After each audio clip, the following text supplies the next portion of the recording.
Sobrang excited na naman ako sa set na ito. Shout out kay Sir Manangas. Ito nga yung pangatlong order nila sa amin. Elegant moon type sofa. At sa first floor nga po ng bahay nila ito ilalagay. Nung una po, sa second floor po yung ginawa namin. At may mga vlog na nga po ako nun. Ito naman yung next na mga ginagawa nila. Hindi ko na nga lang matandaan kung kaninong client po ito. Yung totoong outcome nga nitong sofa na to ay mataas po ang sandalan.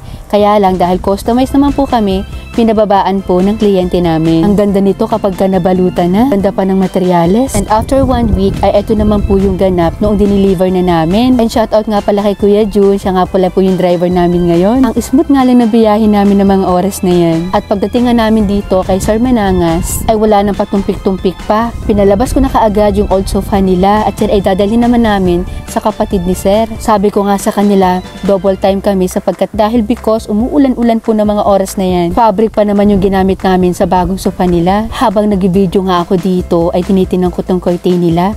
Plano kong i-upgrade ng very light lang. Nang sa ganun na hindi naman masobrang magastusan si Sir. Sa tingin ko kailangan na namin pagdatigin yung mga curtain nila para hindi po siya naghihiwalay. And bukod doon ay dadagdagan po namin para mas malaki po yung slit. At ito na nga yung kanilang bagong sofa. Pero itong nakikita ninyo sa video ay Cleopatra po yan. Nire-upholstery lang po namin. At nanonood nga si nanay ng mga oras na yan. Tuwang-tuwa po siya. Ito naman yung pinapasok nila ngayon, yung kanilang elegant moon type sofa. At ako po talaga ang mismo nag-recommend niyan kay Sir na ganyang design ang ilalagay namin doon. At wala na patumpik-tumpik pa. Ako naman doon nakakaalam kung ano yung babagay. Para naman kahit paano maiba-iba. Dahil yung sa second floor po nila ay simpleng sofa lang yung ginawa namin doon. Pero napakaganda rin nun. At nakablog din po yung pag-deliver namin dito. Anyway, lahat naman po na dinedeliver namin at ino-ocular ay nakablog. Malamang nga yung iba sa inyo nasasawa na sa mga videong ina-upload ko. Pero hindi po ako titigil ng kaka-upload hanggat may umo-order sa amin. Paminsan-minsan nga ay binabago ko yung content ko na hindi naman nakakaumay. Tingnan nyo naman ang itsura niyan, letter C. Tinatanggal nga namin yung plastic niyan sa ilalim lang. Hindi pa kasi namin pwedeng tanggalin lahat ng plastic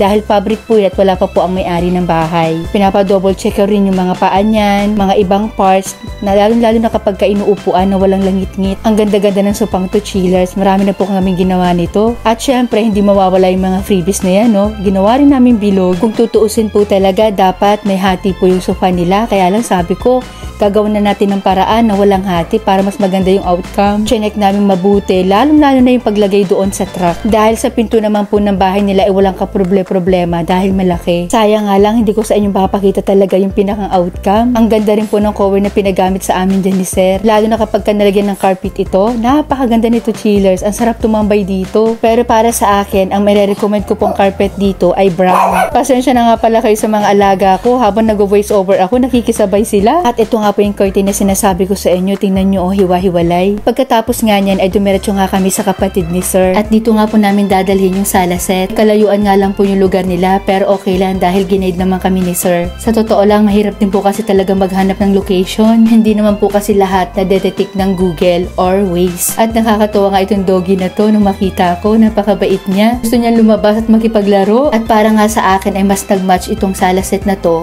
dito sa bahay nila Sir, na kapatid ng ang client ko. At bago nga po namin tuloy ang iakyat yan, ay pinagmerienda muna nila kami. Ano, giniling, tapos may tinapay. Asan yung kanin? Char! Bagay na bagay yung ulam sa kanin yan. At pagkatapos nga ay inakyat na po namin yung sala set. May kabigatan din po talaga yung sala set na to. Sabi ko nga kila Sir, yung mga luma naman nila, yun naman ang kailangang alisin dito sa kanilang bahay. Giging crowded na po kasi. O paano sa mga gusto pong umorder, nasa screen ninyo ang aming contact number. At sa price naman po, pakibasa na lang. Dito sa amin, mura pero hindi basura, kaya follow ka na!